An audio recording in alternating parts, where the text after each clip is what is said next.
reckon this thing's going to be both terrifying and more fuel efficient with that new engine in it. More fuel efficient, you reckon? You know how I feel about 50-year-old worn-out carbies.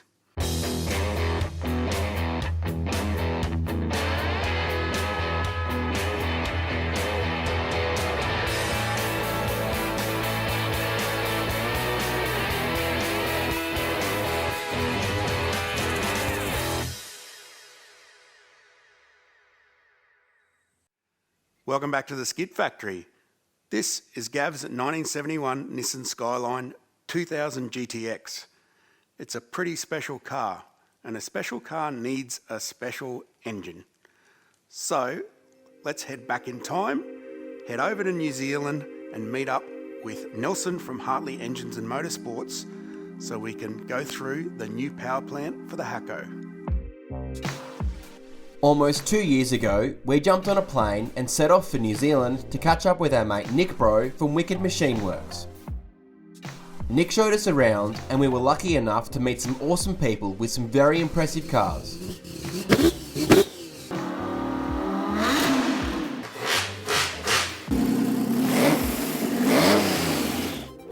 What happened to my scooter? In between a trip to the dairy and some spectacular NZ scenery, we visited Nelson, who's the man in charge of building a new engine for the Hako. After a short plane trip and a long drive, we're down here in Palmerston North on the North Island of New Zealand at Hartley Motorsports, Engines and Motorsport. Both of those things. This is Nelson Hartley. He runs the show here. Race car engine development engineer, I think is the correct title for this man. Something like that. Does some very cool and amazing stuff with all sorts of engines, not just this particular one here. But we're going to talk about this one because this is what we're here for. This is a Nissan VK56. We think this is the right engine for the Hakosuka. NA, of course, because pure, and Nissan, because we don't want to mix breeds.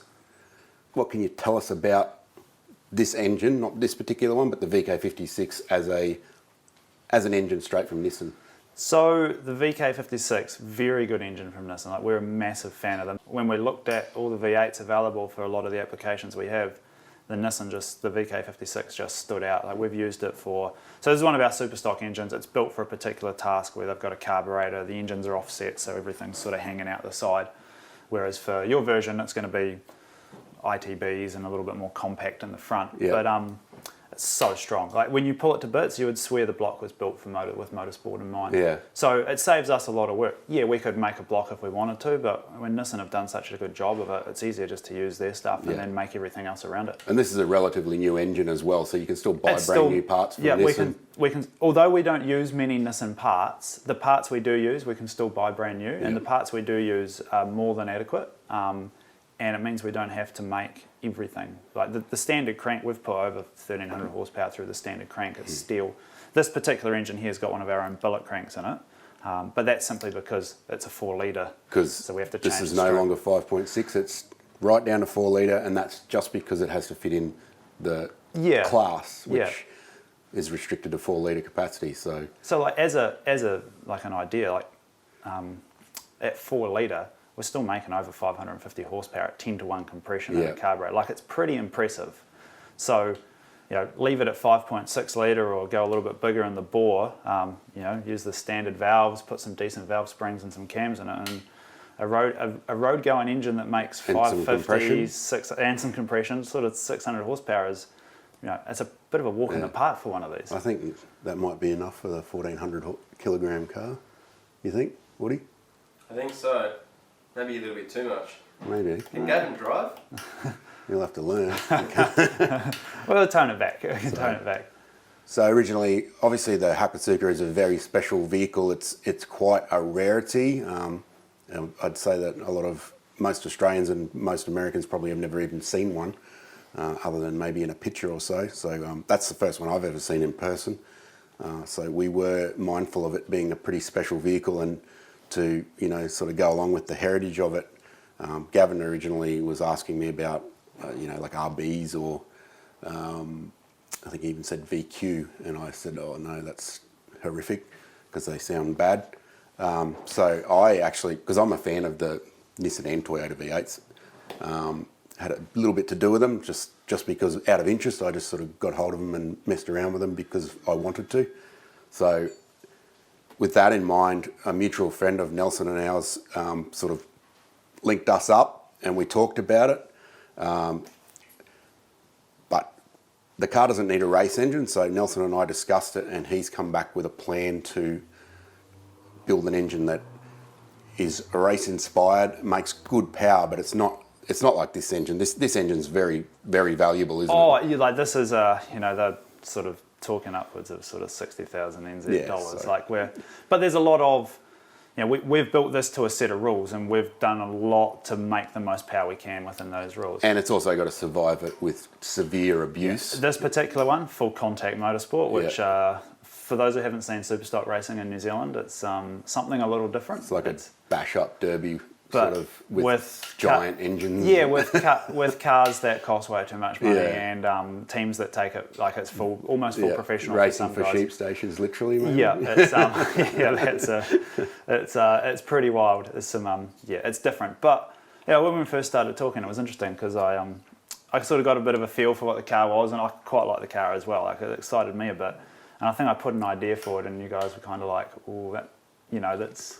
Might be a bit excessive might be for a the bit, car, and I sort of had to take a second look at it. And we are trying to transition what we do. We get a lot of inquiries. People message me weekly, like, "Oh, what can you sell us to make our Nissan Titan go fast?" And I'm like, "Well, a lot of our stuff's designed for motorsport. Yeah, we could give it to you, but I actually don't think it's going to be so user friendly." So it's prompted me to come up with a solution to your problem, and I think we've come up with a pretty cool one. Like, we're not going to have to put a billet crank in it. We're not going to have to put forged pistons, because the standard ones are pretty good. We will put some rods in it, just because if it's going to pull... It's like a safety thing. Yeah, like if it's going to pull some revs, it's pretty cheap insurance. We flow a lot of air and performance and revs past the standard valves in a lot of cases, so we can use those. Yep. We'll put a decent spring in. We have our billet cams that we'll bolt in and set some tappets. And other than that, a quick CNC port job of the head. And these are all things that we can supply to people as a kit set. Yep. And then an intake manifold, and probably stay with wet sump, but just change its configuration a bit.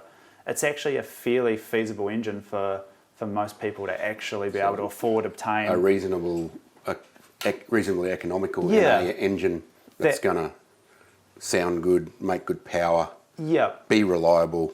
That's pretty much the boxes that we're looking for. An engine that you go out to your vehicle in the morning, like you want to take it for a Sunday cruise, you start it up and you don't have to sit there for 15 minutes warming it up. Because the reality is with one of these, like this as it is, or even our turbo ones, yes, they all start first click of the button, but you can't just cane off down the road in it. Like, the clearances are built around big clearances, high temperature, high, like full RPM all the time. So we'll tailor it so that the pistons aren't slapping the bore every time you start it up. The tappets will be a little bit different. Sweet. So obviously no carburetors. This would actually be hanging well out of the bonnet, I would imagine. I'm a little embarrassed that we bought, this is a cool piece, this manifold. Like, it starts out as 65 kgs of aluminium and it ends up at about 4.5. But it's embarrassing that we go to all that effort to put a carburetor on. It's only for the rules. We've done That's what the rules say, so you can't do anything about it. We've made plenty of billet ITB manifolds for these, and they sound really cool at open throttle. So out with this, which is also beautiful, and in with, this is obviously not off this engine, but it'll have this sort of throttle on it. Yep. And we even just discussed maybe using these printed. What'd you say they were? Plastic and carbon? It's a nylon carbon fibre blend. This is actually something new I've been working on for a little while now. This is one of our prototypes. This is actually for a Honda, of all things. But it's a sort of a new design philosophy where I think we can get a product to market much quicker. Yeah. Like, we've got the machinery and the infrastructure for making solid billet parts, but it's not always the best option. There's sometimes other ways to skin the cat. So this would also have good heat, like keeping the heat out of it is actually from the engine out of the throttle. It's actually really good. Yeah. It's it can handle a lot of temperature. So we're probably going to do the intake like that, and then pretty keen. I've sort of started drawing it up. Like, the intake's pretty well designed because we design all our ports and stuff in CAD. So I've got all that shape up to the throttles. Yep. pretty keen to do a nice airbox that sort of scoops forward, probably in carbon. Yep. And those are parts that, like that top piece, it doesn't necessarily make more power, but it adds some aesthetics to the Yep. engine because And it's a you do need to filter it. It is 100%. Yep. It's You want it to a road last. vehicle. You don't want to be Yep. sucking in muck off the road and that Oh, sort of thing. And because of the type of car it is, it's got to be an emotional experience as well. So we want to make something that isn't necessarily about just peak power. It's about that driving experience and opening the bonnet and being proud of what you got. Yeah, for sure. It's as I said, it is quite a special car. So when you flip that lid up, people are just going to, like, their jaws are going to drop. I think they will. It's going to be a pretty cool thing. So yeah, we're pretty excited about this. It's probably one of the coolest cars we've ever had the opportunity to work on. So I'm pretty stoked about it. Don't you like the Bedford? Yeah, Bedford's great. So just give us a bit of an idea. Expected RPM redline. I hadn't really thought too much about that yet. I mean, we're taking these to 10,000 RPM, and over. And the reality is, we're probably going to put the same valve spring pack in it. A slightly lighter valve spring, but a slightly smaller cam. So, in theory, the valve train should be good for 10,000 RPM as well. But if we want it to last, we'll probably limit it to 8. Yeah. So but the reality is, sound pretty wild. The reality is 8,000 with ITBs, and we'll have a bit in more, a 1971 car. Yeah, with a bit of compression, and provided you put all 8-into-1 exhaust out the back, like it will sound like it's pulling 12 or 13,000 RPM. When you compare it to your small block Chev or LS like counterpart, it's going to sound pretty wild by comparison. Cool. So this engine's obviously not our engine. It's a built engine for speedway use. Our engine hasn't arrived yet. The core engines come from the US out of like Titans and trucks and that sort of thing. There's a pallet full of them, but unfortunately that didn't get here. That's the risk you take with freight.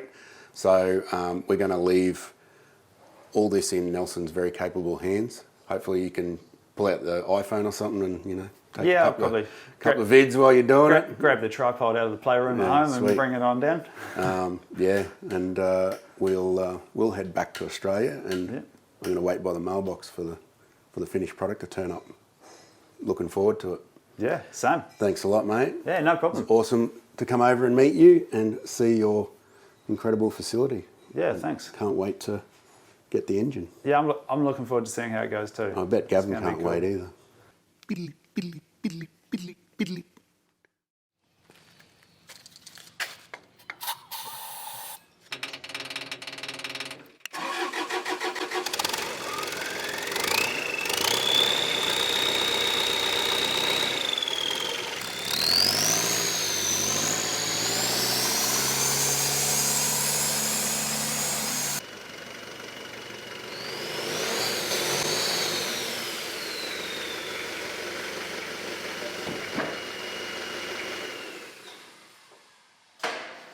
You could call this a crate engine, Alan.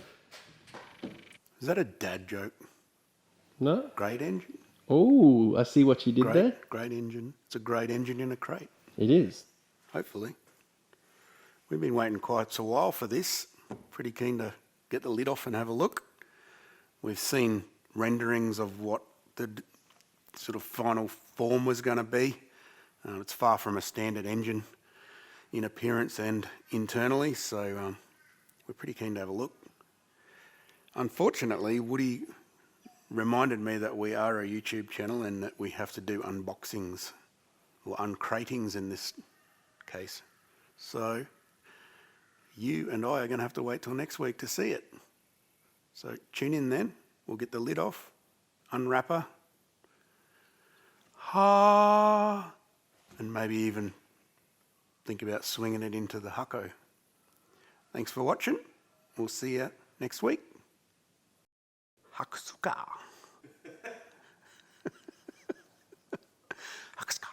Hakosuka. How would you actually say it though? Isn't it like Hakosuka? Hakosuka? Yeah. It's like Sukaren is Skyline. Sukaren. So Suk. What about Kuki versus Kolki? Zenki. Kolki? Kuki. I'm pretty sure we say nothing correctly. That's my experience. But we know what we're talking about. Hakosuka. Hakosuka. Hakosuka.